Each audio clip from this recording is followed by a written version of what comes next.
कांग्रेसको सरकारसँग पनि अब कुनै पनि एक्सक्युज यो सरकारले पाउँदैन। एक ठाउँ पनि चुक्ने यो सरकारले पाउँदैन।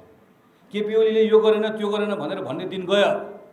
हामीले गरेर देखाउनुपर्छ, हाम्रो उपस्थिति देखाउन सक्नुपर्छ र देखाउँछौँ हामी। पार्टीको अधिवेशनको बारेमा धर्मशालामा केही साथीहरू बसेर क्रियाशील सदस्यको छानबिन गरिराख्नु भएको छ। उहाँहरूले छानबिन गरेर बनाएको प्रतिवेदन अहिले प्रधानमन्त्री, पार्टी सभापति लगायतको पदाधिकारीहरू बसेर त्यसमा छलफल गर्दै हुनुहुन्छ। यो सबै अवैधानिक। हाम्रो पार्टीको विधानले रमेश लेखकले नेतृत्व गर्नुभएको समिति चिन्दै हाम्रो पार्टीको विधानले यो पदाधिकारी पूर्व पदाधिकारी भन्नेको समूहलाई चिन्दै त्यो कार्य सम्पादन भन्नेमा को हुन्छ? यही नेता हो। फेरि प्रभावशाली हामीहरू जस्तो कम प्रभावशाली होइन, ठुलो धेरै प्रभावशाली नेतै पर्ने हो। त्यहाँ हाम्रो पार्टीको बारेमा भन्न पाइन्छ पाइँदैन? किन हाम्रो त्यो सबै कानुनमा लेखेको हुनाले गर्दा अदालतले बोल्यो। तर यो त संविधानमा लेखेको छ।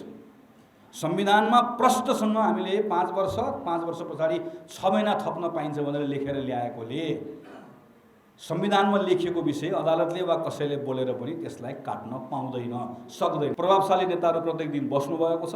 अब उहाँहरूको प्रभाव हामीले हेर्नुपर्नेछ। अरू बेला प्रभावशाली भन्ने भने ढचमस्स गरेर बसिहाल्ने, जिम्मा लिने बेला भाग्ने। यो जिम्मा पार्टी सभापतिले पनि लिनुपर्छ, वरिष्ठ नेताले पनि लिनुपर्छ, महामन्त्रीले लिनुपर्छ। अनि यसपालि एमाले र माओवादी मिल्दैन भन्ने कुराको फेरि अब आउने आम चुनावमा मिल्दैन भन्ने कुराको ग्यारेन्टी कसैले गर्न सक्नुहुन्छ? अस्ति हामीसँग सरकारमा थियो होइन माओवादी? हामीसँग सरकारमा भएको बेलामा खुसुक्क गरेर मिलेर एउटै कम्युनिस्ट पार्टी बनेर चुनाव लडेको होइन।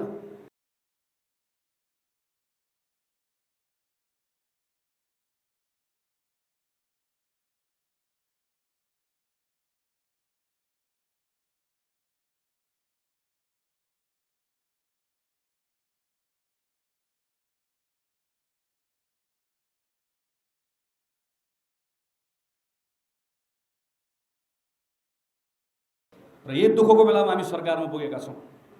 सरकारमा पुग्ने यो मत हामीले पाएका थिएनौँ। जसले मत पाएको थियो मतको भारी बोक्न सकेन, अहङ्कारले थिच्यो। आज हामी त्यो जिम्मेवारी पाएका छौँ। अब कसैले इच्छा लागोस् नलागोस् अबको 17-18 महिना नेपाली कांग्रेसको नेतृत्वको सरकार चल्छ। र यो 17-18 महिना गएको 3-3.5 वर्ष नेपालमा सरकार छ र छैन पनि भनेको जस्तो अवस्था। जनताले सबैभन्दा बढी सरकार खोजेको बेलामा विधि विज्ञान केहीमा पनि विश्वास नगर्ने, सरकारको अनुपस्थितिको कारणले गर्दाखेरि कैयौँ जीवन गुमाउनु पर्ने अवस्था बिहोरेर हामी आएको। मैले त संसदमा उभिएर प्रधानमन्त्रीको अगाडि भनेको छु कि आज थुप्रै मानिसहरू जो हामीले कोभिडको कारणले गर्दा गुमायौँ, ती थुप्रै मानिसहरूको हत्या भएको थियो। तिनको ज्यान बचाउन सकिन्थ्यो। अलिकति समयमा काम गरेको तिनको ज्यान बचाउन सकिन्थ्यो। जीवन बचाउन सकिने मानिसहरू गुमाएका छन्, जसको प्रयास गर्दा गर्दै पनि बचाउन थुप्रैको सकिन्न थियो, मान्दछु म त्यो। तर थुप्रैको बचाउन सकिन्थ्यो। त्यो सबै बिहोरेर आएको बेलामा नेपाली कांग्रेसको नेतृत्वमा सरकार बनेको बेलामा अघि मैले भने कांग्रेसको प्रत्येक कार्यकर्ताको धर्म यो बेलामा अभावमा भएको, दुःखमा परेको मानिसलाई सहयोग गर्नुभएको जस्तै कांग्रेसको सरकारसँग पनि अब कुनै पनि एक्सक्युज यो सरकारले पाउँदैन। एक ठाउँ पनि चुक्ने यो सरकारले पाउँदैन। केपी ओलीले यो गरेन त्यो गरेन भनेर भन्ने दिन गयो। हामीले गरेर देखाउनुपर्छ, हाम्रो उपस्थिति देखाउन सक्नुपर्छ र देखाउँछौँ हामी। हामीहरू सबै मिलेर गर्ने हो। प्रधानमन्त्री शेरबहादुर देउवाको सरकारलाई हामी प्रत्येकले हामी संसदमा छौँ, कोही बाहिर छौँ, पार्टीमा छौँ, विभिन्न ठाउँमा छौँ, हामी सबैले सहयोग पनि गर्ने हो। त्यो सहयोगबाट प्राप्त भएको ताकतलाई प्रयोग गरेर यो सरकारलाई सफल पनि बनाउने हो र यो 17-18 महिना अभावमा रहेका नागरिकलाई सरकार भनेको कस्तो हुन्छ भन्ने कुराको महसुस पनि गराउने हो। यो काम पनि हामीले सँगसँगै गराएर लिएर जानुपर्नेछ। गएको 3-3.5 वर्षमा संविधानलाई यसरी त्यसलाई कुल्चिएको छ, त्यसलाई थिचोमिचो गरेको छ। संविधानका थुप्रै आधारहरू भत्काइएको छ। संविधान र व्यवस्थाप्रति नै अनेकन आशंकाहरू उत्पन्न हुने स्थिति सृजना गरिएको छ। यो 17-18 महिनाको समयमा एकातिर हामीले जनताको जीवनलाई सहज बनाउने काम गर्नुपर्ने छ भने अर्कोतिर संविधान, यो संवैधानिक व्यवस्था, संघीय लोकतान्त्रिक गणतन्त्र, हाम्रो संविधानले गरेका अनेकन व्यवस्थाहरूमाथि जसरी आघात पुर्याउने कामहरू भएको छ, त्यो सबै कुरालाई फेरि थिति बसाल्ने काम पनि हामीले गर्नुपर्नेछ। सायद त्यो संघीयतालाई मजबुत बनाउने कुरा होला, चाहे त्यो समावेशितालाई मजबुत बनाउने कुरा होला, चाहे विधिको शासनलाई मजबुत बनाउने कुरा होला, यो सबै कुरामा पनि यो सरकारले अबको 17-18 महिना स्थिति बसाल्ने काम पनि हामीले गर्नुपर्ने छ। यो काममा पनि सिङ्गो पार्टी पङ्क्तिको सहयोग चाहिएको छ। पार्टीको अधिवेशनको बारेमा धर्मशालामा केही साथीहरू बसेर क्रियाशील सदस्यको छानबिन गरिराख्नु भएको छ। उहाँहरूले छानबिन गरेर बनाएको प्रतिवेदन अहिले प्रधानमन्त्री, पार्टी सभापति लगायतको पदाधिकारीहरू बसेर त्यसमा छलफल गर्दै हुनुहुन्छ। यो सबै अवैधानिक। हाम्रो पार्टीको विधानले रमेश लेखकले नेतृत्व गर्नुभएको समिति चिन्दै हाम्रो पार्टीको विधानले यो पदाधिकारी पूर्व पदाधिकारी भन्नेको समूहलाई चिन्दै हाम्रो पार्टीको विधानले अधिवेशनको वर्ष क्रियाशील सदस्यको काम गर्ने कुरा चिन्दै हामी सबै गरिरहेका छौँ। तर यो पटक मात्र होइन, अघिल्लो पटक पनि यही गरेको। फेरि यो पटक गरेको अघिल्लो पटक ठिक थियो होइन। अघिल्लो पटकको महाधिवेशनको बेला पनि ठ्याक्कै यस्तै गरेको। नरहरि आचार्यको संयोजकत्वमा समिति बनाएको, त्यसलाई चिन्दै थियो हामी। अन्तिम वर्ष गरेको, त्यसलाई चिन्दै थियो हामी। यो कस्तो पार्टी बनाएको हामीले? जुन पार्टीमा हामीले एउटा विधान बनाएका छौँ, त्यो विधानमा भएको कुरा हामी केही पनि गर्दैनौँ, विधानमा नभएको कुरा हामी सबै गर्छौँ। र यो दोष म पनि त्यसको एउटा दोषी हो। म आफै त्यो केन्द्र समितिमा बसेर काम गरेर आएको। त्यसलाई सच्याउने कुरामा हामी कति लड्यौँ, हाम्रो लडाइँको परिणाम आउँदै क्रममा त्यो लडाइँको आफैमा महत्त्व भएको भएन, त्यो छुट्टै विषय हो। त्यसको मूल्याङ्कन पार्टीको साथीहरूले आफ्नो ठाउँमा गर्नुहुन्छ। तर परिणाममा के भयो? परिणाममा हामीले हाम्रो पार्टीलाई विधिसम्मत चलाउन सकेका छैनौँ। विधिसम्मत अहिले यस्तो पनि हुन्छ, पार्टी कार्यालयमा दर्जनौँ साथीहरू अनसन बस्नुभएको, जोसुकै होस्, जुनसुकै पक्षको बसेको होस्, त्यहाँ बसेको मान्छे त काङ्ग्रेस बसेको, के भनेर बसेको? पार्टीको सदस्यताको बारेमा बसेको। अघि हामीले देशमा स्थिति बसाल्नुपर्छ भनिरहँदै गर्दा हामीले हाम्रो पार्टीभित्र स्थिति बसाल्न सकिरहेका छैनौँ। त्यसैले यो अधिवेशन पछाडिको मलाई सोध्नुहुन्छ भने अधिवेशन पछाडि काङ्ग्रेसमा के गर्ने भन्दा मेरो त जम्मा एउटा कुरा छ। काङ्ग्रेसलाई एउटा मन्त्र बनाउनुपर्छ। देश संविधानको शासन, संविधानको विधिको आधारमा देशमा संविधानको शासन चाहिन्छ, संविधानको सर्वोच्चता चाहिन्छ, विधिको शासन चाहिन्छ भन्ने काङ्ग्रेसले सङ्कल्प गर्नुपर्छ। काङ्ग्रेसभित्र पनि विधानको शासन चाहिन्छ। काङ्ग्रेसभित्र सबै कुरा विधानले जे भन्छ त्यसको अनुसार गर्छौँ भन्ने कुरालाई मन्त्र जस्तो बनाएर काम गऱ्यौँ, लगातार काम गऱ्यौँ, त्यो कर्मबन्ध तलमाथि गरेनौँ भने अर्को धेरै काङ्ग्रेसभित्रका थुप्रै समस्याहरूको हल त्यहीँबाट निस्कन्छ। तर मलाई यो पनि थाहा छ, फेरि अधिवेशन सकिसके पछाडि विधानमा के लेखेको हुन्छ? यति महिनाभित्र तिमीले मनोनयन गर्नुपर्ने छ। विधानमा के लेखेको हुन्छ? यति महिनाभित्रमा तिमीले समिति बनाऊ। विधानमा के लेखेको हुन्छ? महिनामा एकपटक बैठक बस्नुपर्छ। विधानमा के लेखेको हुन्छ? तिमीले कार्य सम्पादनको बैठक बस्नुपर्ने छ। यो अधिवेशन सकिएको भोलिपल्टबाट हामी त्यो के पनि गर्दैनौँ। फेरि अर्को 3-4 वर्ष केही पनि गर्दैनौँ। फेरि 3-4 वर्षपछि अधिवेशनको वर्षमा यसै गरिकन जुलुस जान्छौँ, धर्ना जान्छौँ, भएन भनेर भन्छौँ। अनि काङ्ग्रेसभन्दा बाहिरको अर्को एउटा मान्छेले जसले आफ्नो घर सम्हाल्न सक्दैन, देश सम्हाल्ने ठुलो कुरा गर्छौँ भनेर भन्यो भने सिट निभाउनु पर्ने हाम्रो अवस्था छ। यसबाट बाहिर निकाल्नु हामी सबैको प्रयासबाट यसबाट बाहिर निकाल्नु। यो त्यो नभनिकन काङ्ग्रेसलाई विधिको शासन, विधानमा जे लेखेको छ, चाहे त्यो कहिलेकाहीँ झन्झटिलो होला। संसदको बैठकमा हेर्नुहोस् त, अहिले एकछिन 1 बजे संसद छ। आज संसदमा फलानले ढ्यापढ्याप गरेर बोल्ने भनेर भन्यो भने पहिला हामी सभामुखको कोठामा बस्छौँ, 1 घन्टा मन्थन गर्छौँ, अनि संसदको बैठकमा आउँछौँ। आइसकेपछि हामी जराकजुरुक उठ्छौँ।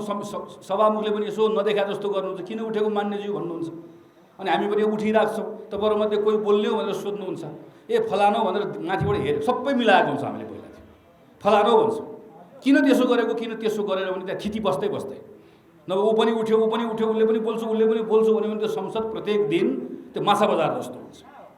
हामीले त्यसलाई मिलाएका हुन्छौँ। स्थिति बसालेको झन्झटिलो छ नि, त्यो हुन्छ हुन्न भनेको छ।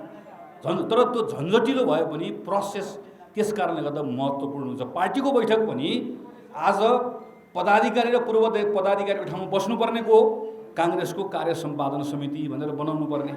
अनि त्यो कार्य सम्पादन समितिले यो बिचमा सबै गरेको काम काङ्ग्रेसको केन्द्र समितिमा ल्याउनु पर्ने। त्यो कार्य सम्पादन भन्नेमा को हुन्छ? यही नेता हो। फेरि प्रभावशाली हामीहरू जस्तो कम प्रभावशाली होइन, ठुलो धेरै प्रभावशाली नेतै पर्ने हो। त्यहाँ उहाँहरू नै बस्ने, उहाँहरूले नै गर्ने। तर त्यो बनाउन पनि कोही तयार छैन। किन तयार छैन? हामीलाई बानी भइसक्यो। यसबाट नेपाली कङ्ग्रेसलाई बाहिर निकाल्नुपर्ने छ। यसमा हामीले काम गर्नुपर्ने छ। म पार्टीको यत्रो नेताहरू यहाँ अगाडि हुनुभएकोले गर्दा पनि यो विषयलाई मैले यहाँ उठाएको एउटा पक्ष हो। दोस्रो पक्ष, अधिवेशनको तिथिमिति धेरै तलमाथि गर्न पाइँदैन। हाम्रो संविधानले प्रष्टसँग यति वर्ष यति महिना प्रष्टसँग किटान गरेको छ। कसैले 0 आवर भन्नुहुन्छ, कसैले के भन्नुहुन्छ। कानुन जस्तो हामीले बजेटमा केही कुरा लेख्यौँ, बजेट भनेको कानुन। अदालतले के भन्दियो, शून्य समय छ, अहिले तिमीले कर नतिरे पनि हुन्छ, पछि तिरे पनि हुन्छ भन्दियो। थुप्रै सामाजिक सङ्घ संस्थाहरूको 5 वर्षभित्र हुनुपर्ने अधिवेशन भएन, नभएपछि अर्को पक्ष त्यसमा मुद्दा हाल्नु भयो। अदालतले के भन्दियो, अहिले शून्य समय कोभिडको कारणले गर्दा तिमीले 6 महिना सार्न सक्छौ भन्यो। हाम्रो पार्टीको बारेमा भन्न पाइन्छ, पाइँदैन, किन हाम्रो त्यो सबै कानुनमा लेखेको हुनाले गर्दा अदालतले बोल्यो। तर यो त संविधानमा लेखेको छ। संविधानमा प्रष्टसँग हामीले 5 वर्ष पछाडि 6 महिना थप्न पाइन्छ भनेर लेखेर ल्याएकोले संविधानमा लेखिएको विषय अदालतले वा कसैले बोलेर पनि त्यसलाई काट्न पाउँदैन, सक्दैन। हामीले कानुन बनाएका छौँ, एउटा गलत कानुनमा गल्ती गरेका रहेछौँ। के गल्ती गरेका रहेछौँ भने कि 5.5 वर्षमा पनि पार्टीको अधिवेशन सम्पन्न भएन भने अर्को 6 महिना थप्न पाइनेछ, 1 रुपियाँ जरिवाना गरेर वा 2 रुपियाँ जरिवाना गरेर भनेर कानुनमा लेखेका रहेछौँ। तर कसैले गएर मुद्दा हालिदियो भने त्यो कानुन खारेज हुन्छ, किनकि संविधानमा लेखेको भन्दा बाहेक गएर कानुन हामीले नजानेर नबुझेर वा वास्ता नगरेर बनाइएको रहेछ। हाम्रो अवस्था यस्तो छ। कसरी गर्नुहुन्छ मलाई थाहा छैन, किनकि मैले पनि तपाईँले जस्तो सबै कुरा आजको दिनमा पत्रिकै पढेर थाहा पाउने। काङ्ग्रेसको केन्द्रीय समितिको बैठक नबसेको महिनौ भयो, प्रभावशाली नेताहरू प्रत्येक दिन बस्नुभएको छ। अब उहाँहरूको प्रभाव हामीले हेर्नुपर्नेछ। अरू बेला प्रभावशाली भन्ने भने ढचमस्स गरेर बसिहाल्ने, जिम्मा लिने बेला भाग्ने। यो जिम्मा पार्टी सभापतिले पनि लिनुपर्छ, वरिष्ठ नेताले पनि लिनुपर्छ, महामन्त्रीले लिनुपर्छ। सबै नेताहरू जसले यत्रो दिनदेखि जिम्मा लिनुभएको छ, छानबिन समिति बनाउनु भएको छ, समायोजन समिति बनाउनु भएको छ, यसको अर्थ जिम्माबाट भाग्न खोजेको होइन। पार्टीको सबलाई हामीलाई लगाउने काम सबै गर्ने। यसको अर्थ कसैलाई दोष लगाउन खोजेको पनि होइन। खालि यति मात्र भन्न खोजेको हो कि कसैले पनि यसबाट भाग्न पाउँदैन, कोही पनि पानीमाथिको ओबानो बन्न पाउँदैन।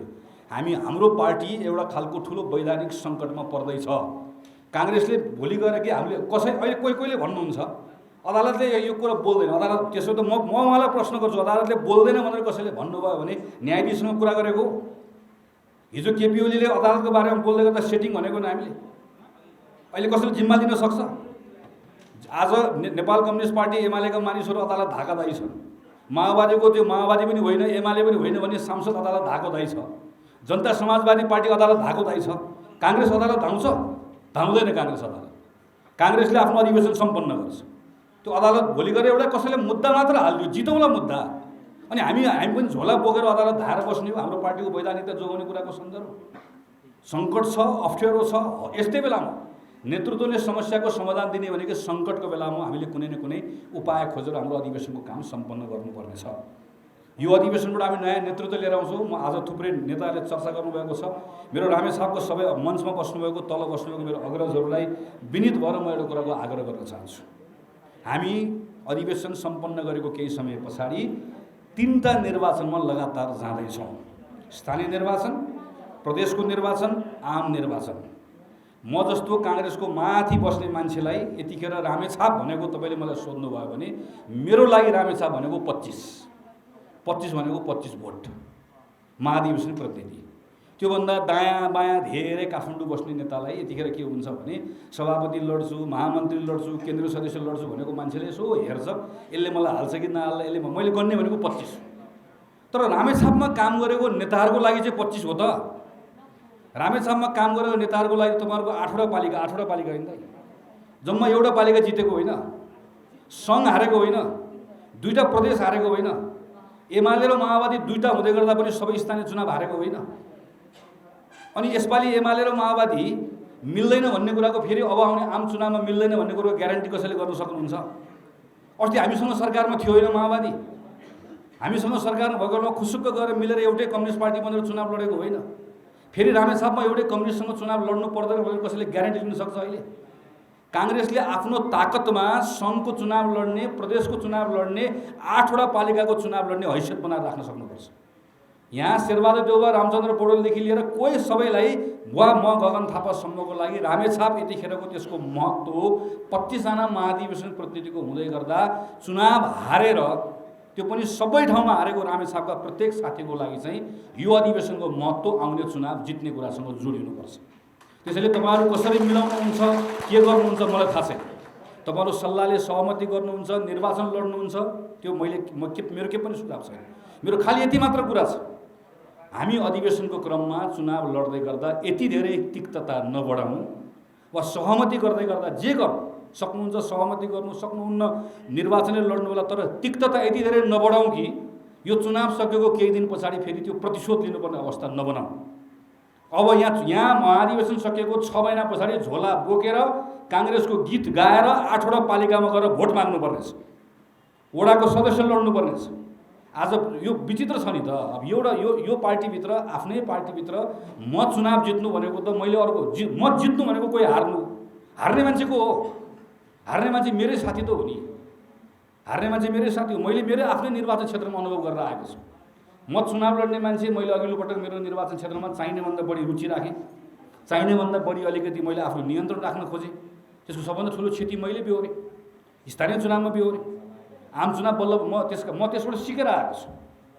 अझ खास गरिकन भोलि पालिकाको चुनाव लड्छु, सङ्घको चुनाव लड्छु, प्रदेशको चुनाव लड्छु, आम चुनाव लड्छु भन्ने मनमा राख्नुभएको साथीहरूले त अझै बढी उदार भएर अझै बढी मिलाउने कोसिस हामीले गर्नुपर्छ। पार्टीको लीडरसिपमा भएको साथीले पनि अझै बढी उदार भएर, किनकि पार्टीको नेतृत्व भएको साथीको जिम्मेवारी, पार्टीको नेतृत्व भएको साथीको कर्तव्य पनि मूल्याङ्कन पनि त्यहीँभित्र हुने। यो सन्दर्भमा चाहिँ म पार्टीका रामचन्द्र दाई, आमतावा दाई, यहाँ लवश्री दाई, यहाँ तल थुप्रै अरू अग्रज दाईहरू यहाँभित्र हुनुहुन्छ, सबैलाई मेरो पार्टीका तमाम बिरुवा दाई, कान्छा दाई, यहाँ थुप्रै अरू साथीहरू पछाडिसम्म कृष्ण दाई थुप्रै देखेको छु मैले। आज प्राय सबै महत्त्वपूर्ण नेताहरू साथीहरू यहाँ हुनुहुन्छ। मेरो सबैले एकमुष्ट आग्रह छ, रामेछाप नराम्रोसँग हामी हारेका छौँ। रामेछाप जस्तो जिल्लामा, रामेछाप जिल्ला र हाम्रो यो अहिले काठमाडौँको म जस्तो हामीले कतिपय ठाउँहरूमा त त्यो ठाउँको अहिलेको हाम्रो भूगोल दुईटा निर्वाचन क्षेत्र हुँदै गर्दा रामेछापको आफ्नो सजिलो थियो। एक भइसकेपछिको हाम्रो आफ्नो अप्ठ्यारो छ। अरू जिल्लासँग तुलना गर्न हुँदैन, रामेछापले तुलना गर्न हुँदैन, दोलखाले तुलना गर्न हुँदैन, ओखलढुङ्गा त्यस्तै गाह्रो भएको छ, भोजपुर त्यस्तै गाह्रो छ, कि पहाडी जिल्ला हामीलाई एकदमै गाह्रो छ। यस्तो यो जिल्लाको साथीहरूले एकदम धेरै ध्यान पुर्याउनु पर्ने छ कि यो अधिवेशनले हाम्रो ताकत बढाओस्, अधिवेशनले हाम्रो ताकतलाई घटाउने काम नगरोस्। अघिल्लोपल्ट चुनाव लडेर आउनुभएको, यहाँ पछाडि जित देखिरहेको छु, साथीहरू तपाईँहरूले महसुस गर्नुभएको छ निर्वाचन आफै हामी लडेर आएका छौँ, भोगेर आएका छौँ, कति अप्ठ्यारो हुन्छ भन्ने कुराको सन्दर्भमा। त्यसैले मेरो यहाँहरू सबैसँग फेरि एकपटक अन्तिममा आग्रह छ। नयाँ साथीहरू आउनुभएको छ, मैले नै अस्ति पार्टी कार्यालयमा गएर त्यत्रो साथीहरू टिका लगाएर आएको, त्यत्रो साथीहरू आउनुभएको छ। ती अघि चर्चा हो, ती कोही साथी, आज हाम्रो अध्यक्ष यहाँ हुनुहुन्छ, नयाँ आउनुभएको साथीहरू हुनुहुन्छ, जिम्मा दिनुहोस् नयाँ साथीहरूलाई पनि, निराश कसैलाई नबनाऊ, एक ठाउँ राखेर काम गरौँ। म यही तपाईँहरू सबैलाई आग्रह गर्दै र अधिवेशनको सन्दर्भमा 1-2 दिनभित्रमा नयाँ तिथिमिति आउँछ। मैले थाहा पाएसम्म भदौको 10-12 गतेबाट वडाको अधिवेशन सुरु हुने गरिकन तिथिमिति आउँछ। त्यसैले अधिवेशन धेरै पर जाँदैन, लान पनि सकिन्न। त्यो हिसाबले मत धारणा बनाएर आफ्नो कामहरू अगाडि बढाउनलाई यति नै अनुरोध गर्दै मेरो कुरा टुङ्ग्याउँछु। मलाई मौका दिनुभयो अध्यक्ष लगायत साथीहरूलाई धेरै धन्यवाद।